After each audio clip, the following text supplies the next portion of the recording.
बिस्मिल्लाहिर्रहमानिर्रहीम। मैं इस वक्त मौजूद हूँ खाने काबा पे और मैं मजबूरन ये बात करने जा रहा हूँ और हालत एहराम में हूँ मैं, चूँकि पाकिस्तान में एक झूठा प्रोपेगेंडा किया जा रहा है इमरान खान के ख़िलाफ़। मैं यह हलफ लेके कहता हूँ कि कभी भी इमरान खान ने हमें ये नहीं कहा कि किसी भी तनसीबात पे हमला करो या फ़ौज के ख़िलाफ़ बात करो। हमेशा इमरान खान कहते थे फ़ौज भी मेरी है, मुल्क भी मेरा है।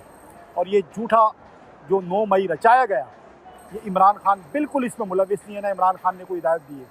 वो लोग भी आकर या हलफ लेके बताए जो इमरान खान का नाम ले रहे, हलफ लेके कहे कि इमरान खान ने किया है।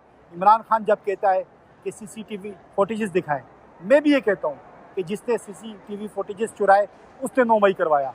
और मैं यहाँ समझता हूँ कि जितने लोगों को, जितनी सियासी पार्टी जमातों को, जितने इदारे को लोगों को मैं जानता हूँ, मैं ये समझता हूँ इन सब में मेरा लीडर इमरान खान सच्चा है और पाकिस्तान